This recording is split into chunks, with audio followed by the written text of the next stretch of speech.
नमस्कार, जय जोहार। साथियों, जागो पंच में आप सभी का हार्दिक स्वागत, अभिनंदन।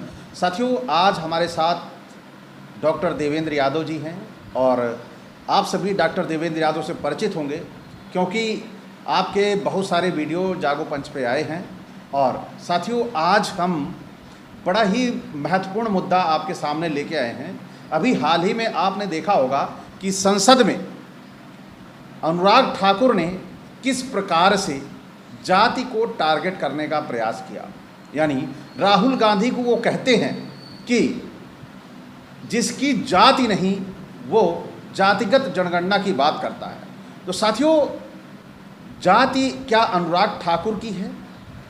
जिस प्रकार जातियों का घालमेल हुआ है, जिस प्रकार जातियों में एक दूसरे में संकरता हुई है, क्या अगर हम चेक करें तो ये अनुराग ठाकुर ही जाति के निकलेंगे या जिस जाति से हैं उसी से निकलेंगे? तो ये सिद्ध नहीं हो पाएगा। लेकिन राहुल गांधी जिस जाति से हैं वह तो पूरा देश जानता है, लेकिन वहाँ पर उनकी जो गिरी मानसिकता थी वो दर्शाने का प्रयास किया है।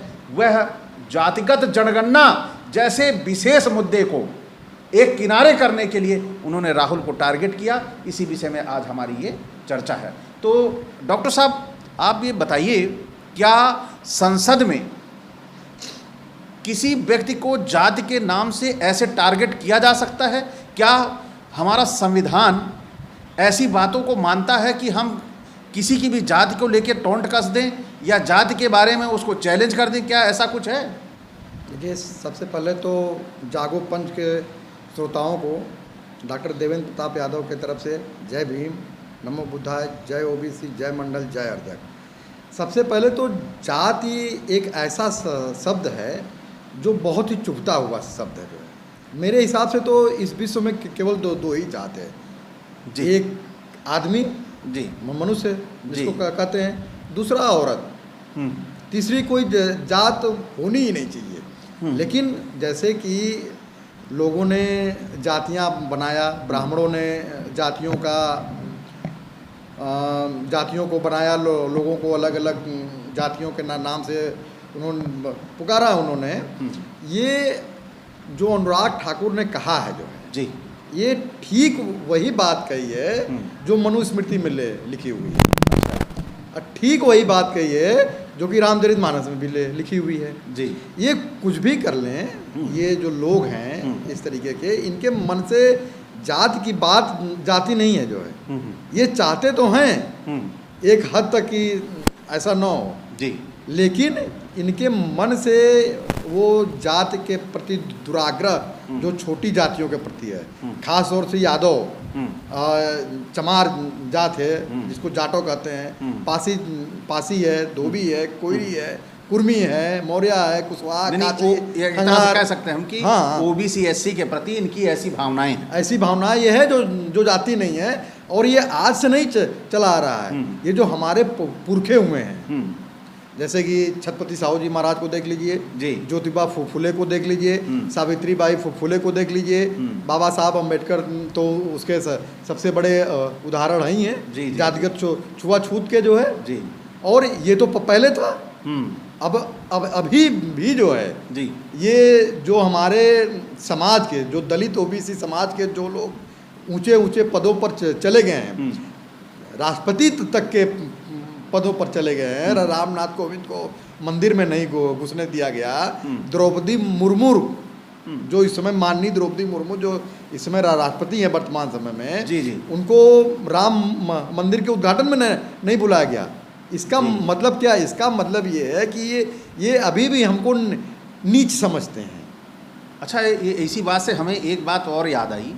नीच जो इनका समझने वाली जो पॉलिसी है, उसी क्रम में अखिलेश यादव जी का जो घर धुला गया था गंगा जल से, हाँ, तो ये उसी क्रम का उदाहरण है कि वो आपको ये समझ कि तुम नीच आदमी हो, तुम शूद्र हो, तुम मुख्यमंत्री बनने के लायक नहीं हो, इसलिए हम तुम्हारा घर धुलवा रहे हैं और तुम देखो कि तुम इसी व्यवहार के लायक। अच्छा, आपको याद है डॉक्टर साहब, एक घटना और अखिलेश जी के साथ हुई थी।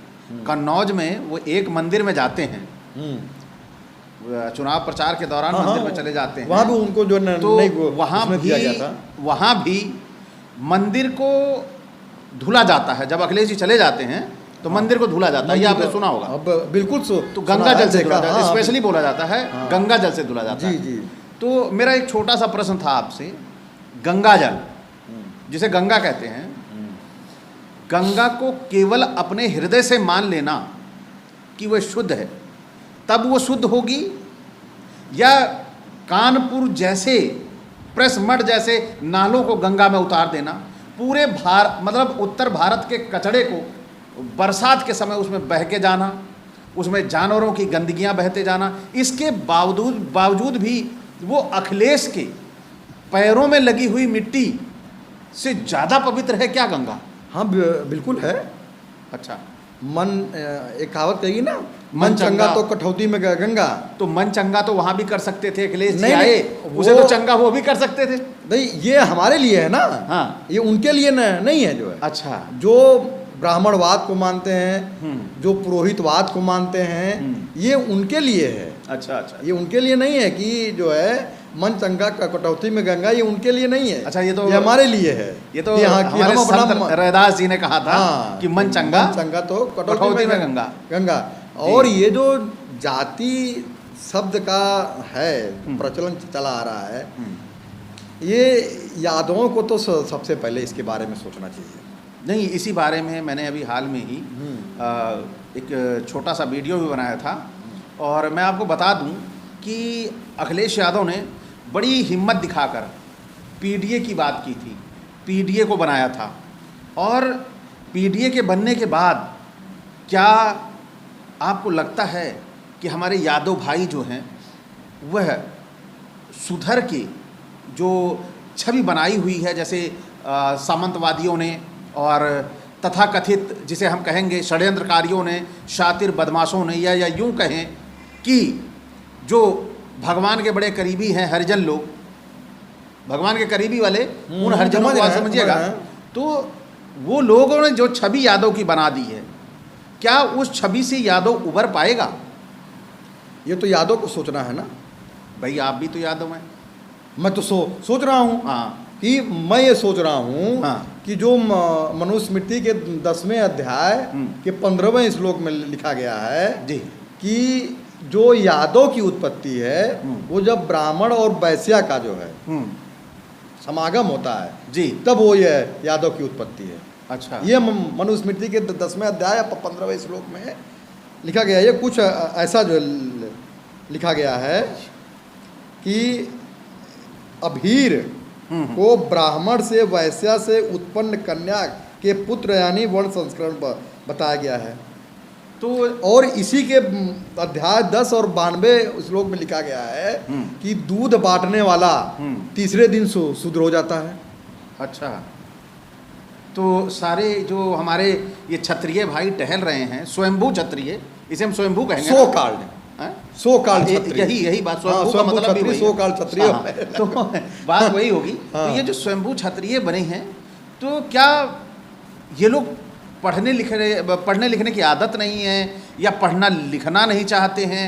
क्या अपने आप को स्वयंभू कह लेने से होगा? ग्रंथों को अगर हम उठा लेते हैं, यानी हम बात करते हैं कि हम क्षत्रिय हैं, है ना, हम बात करते हैं हम क्षत्रिय हैं, तो कैसे हुए क्षत्रिय? तो क्षत्रिय बनने के लिए, चेक करने के लिए हमें वेदों को उठाना पड़ेगा, ग्रंथों को उठाना पड़ेगा, बिल्कुल उठाना पड़ेगा। जब हम वेद ग्रंथों को उठा रहे हैं तो वहां तो हम शूद्र निकल रहे हैं भाई। वो आप पढ़ रहे हैं, पढ़ लिख लिए, मैं पढ़ लिख लिया, तो मैं इन बातों को जान गया, आप इन बातों को जान गए जी। वेदों को संस्कृत में ही लिखा गया है, ऐसा क्यों? ताकि इसको हमारे और आप जैसा आदमी न समझ पावे न पढ़ पावे, है ना। लेकिन हमारे जैसा आप जैसा आदमी चूंकि थोड़ा बहुत कहीं से ही हिंदी अनुवाद जैसे सीख लिया, पढ़ लिया, तो वो इन बातों को उठा रहा है, और इन बातों को उठा रहा है, तो इसका असर भी जा रहा है। ये अच्छा, परिवर्तन भी वैसा अपने गांव की एक कहानी याद आ गई, मैं आपको बता दूं कि जैसे है ना कि अभी हम क्षत्रिय बने हुए हैं, जैसे रंगा सियार होता है, ढक दो किसी चीज़ को और बता दो कि ये चीज़ है, लेकिन जब खोलो तो पता लगा कोई दूसरा निकला। ऐसे ही मेरे गांव में एक घटना घटी। हमारे गांव की एक महिला है, वो बनारसी साड़ी ले आई, उम्र थी उनकी लगभग 55-60 के आसपास। अब बनारसी साड़ी पहन के हल्का सा घूंघट निकाल के वो चल पड़ी रास्ते पे।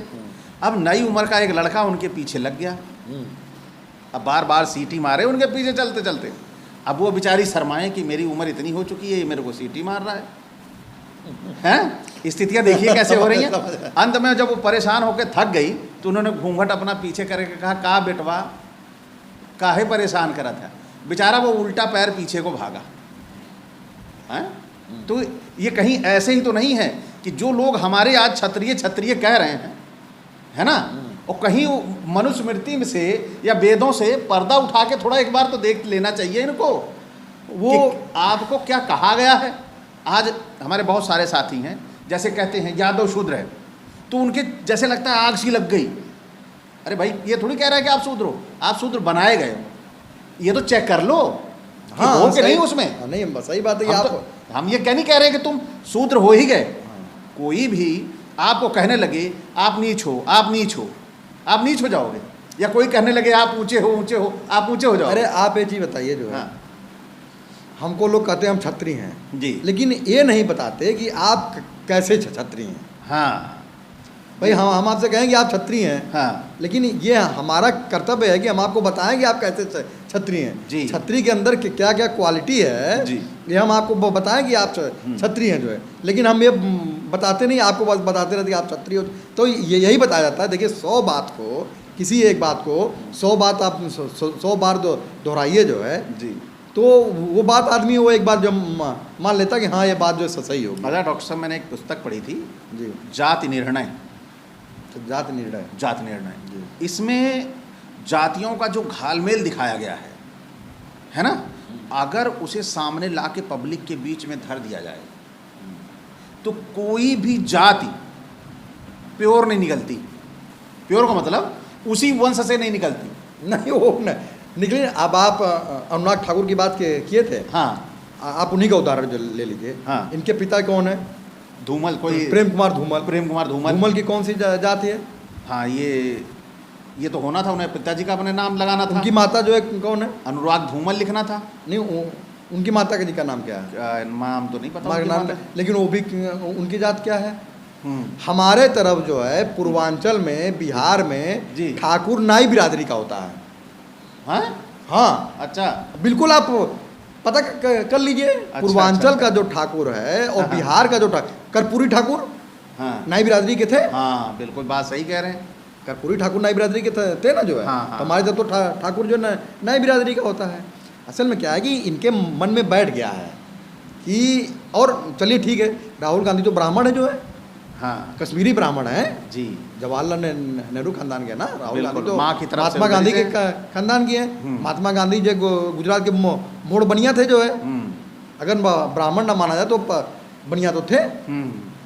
असल में क्या है, ये लोग जातिगत जनगणना के मुद्दे से ध्यान हटाना चाहते हैं, भटकाना चाहते हैं। क्योंकि देखिए, जातिगत देखिए, मंडल ही ऐसा एक रास्ता है जो कमंडल को रोक सकता है जो है। हाँ, ये तो निश्चित है, और ये इतिहास में दर्ज हो चुका है। 1992 के इलेक्शन में, ये 90 के बाद जब हुआ था जो है, देखिए लाल कृष्ण आडवाणी ने जब रथ यात्रा जो निकाली, मैं थोड़ा इतिहास में जाना चाहता हूँ। जब रथ यात्रा निकाली, जब उनको गिरफ्तार किया गया बिहार में जो है, लालू यादव ने, तो उनसे पूछा गया कि आपने रथ यात्रा जो क्यों निकाली, तो उन्होंने ये कहा कि चूंकि मंडल कमीशन जो लागू हो गया है, इसलिए रथ यात्रा निकालनी पड़ रही है। मतलब कि रथ यात्रा राम के लिए उन्होंने नहीं निकाली जो है, मंडल को रोकने के लिए इन्होंने रथ यात्रा निकाली। तो सीधा एक रास्ता है कमंडल को रोकने का, एक ही रास्ता है मंडल, और उसमें हमारे बहुजन साथियों को सहयोग करना पड़ेगा। बिल्कुल, जो कि इस चुनाव में उन्होंने सहयोग किया, बढ़ चढ़ कर हिस्सा लिया, बिल्कुल सहयोग किया, और इसका मैं आभार व्यक्त करता हूँ जो है। आभार क्या कि ये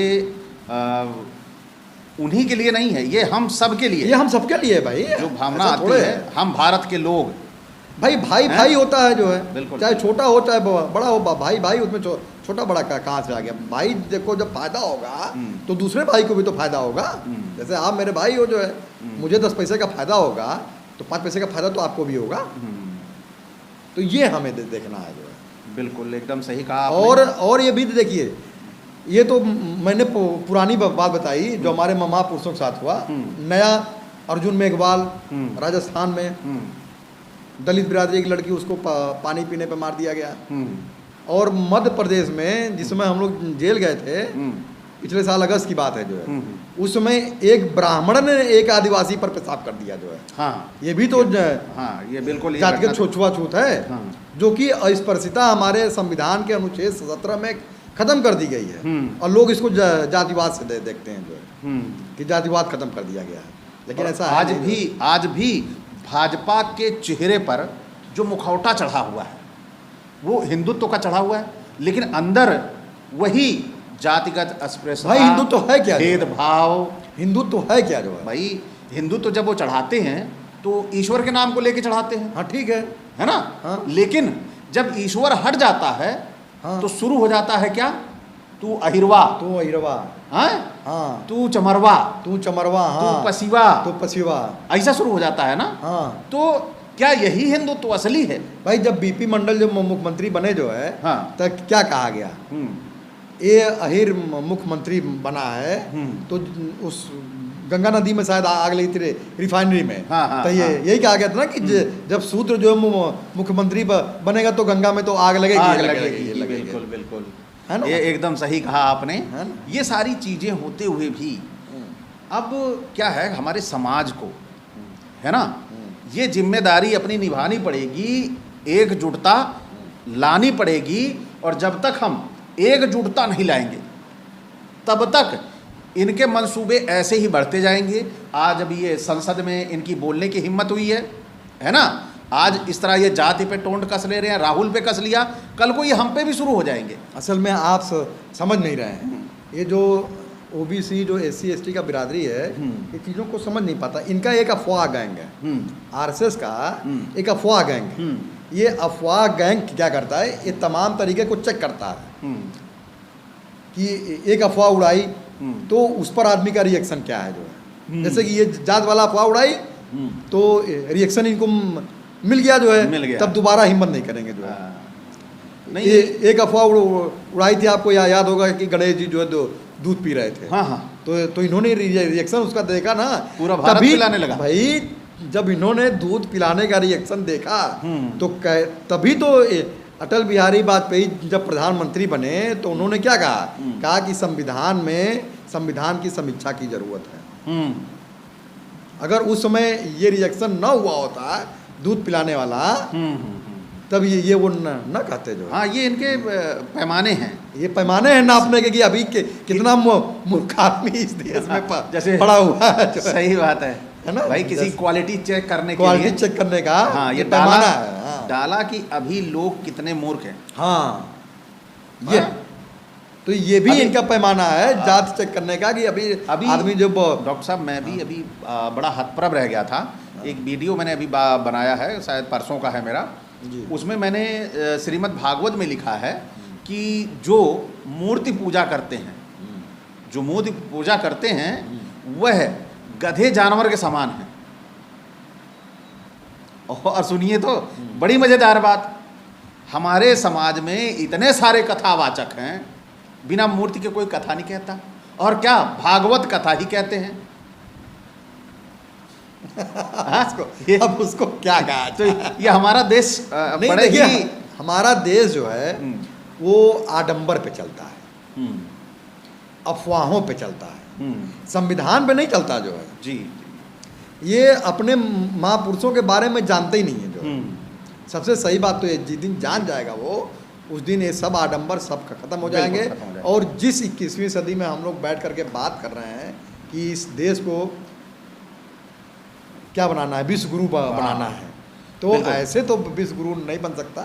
ये तो मैं एक लाइन है, जी जी बोल लीजिए, कि ये है, इतनी नफरत भेदभाव दिलों और दिमाग में रख कर हम विश्व गुरु बनने जा रहे हैं 21वीं सदी में। इतनी घटिया सोच। वाह साथियों, आप सभी ने सुना कि एक तरफ तो हम क्या, इनकी पूरी गैंग मोदी को बढ़ चढ़कर विश्व का सबसे श्रेष्ठ नेता बताने में लगी हुई है, और दूसरी तरफ आप सभी देखिए कि विश्व गुरु कहने की श्रेणी में हम पहुंच चुके हैं और बार बार कहते भी रहते हैं। और घटिया सोच देखो कि एक मानव को उसकी जाति ना होने के लिए टोंट कसा जा रहा है। क्या हमारे देश में अब ऐसा ही होगा? हम विकास को छोड़कर, देश की उन्नति को छोड़कर, लोगों के रोजगार को छोड़कर क्या हम ऐसी ही बातें करेंगे, या यूं ही जातियों के नाम, धर्म के नाम लोगों को उनका दिमाग डाइवर्ट करके, उनके दिमाग से वाश करके कि उनकी मूलभूत जरूरतें और उनके अधिकार क्या हैं उसे हम खत्म कर देंगे, या उसे डाइवर्ट करके उनको अमानवीय जीवन जीने के लिए छोड़ देंगे? आखिर ऐसा कब तक होगा? आप सभी बताइए कि क्या आप सभी ऐसे जातिवादी लोगों का साथ देने के लिए तैयार हैं या नहीं? अगर नहीं है तो कमेंट करके जरूर बताइए और हमारी पूरी टीम के साथ जुड़िए लगातार इस मुहिम में कि हम भारत के लोग बना दें जहां पर इन जातियों का नामो निशान मिट जाए। तो साथियों, मैं यहीं पर आपसे विदा चाहूँगा, बस इसी एक अपेक्षा के साथ, अगर आज का ये वीडियो आपको अच्छा लगा हो तो लाइक करें, साथ ही जो हमारे नए साथी देख रहे हैं वह चैनल को सब्सक्राइब करना ना भूलें और बेल आइकन की घंटी दबा लें, जिससे हमारा वीडियो आपको त्वरित गति से मिल जाए। इसी के साथ नमस्कार, जय जोहार। जय भीम, नमो बुद्धाय, जय ओबीसी, जय मंडल, जय अभय।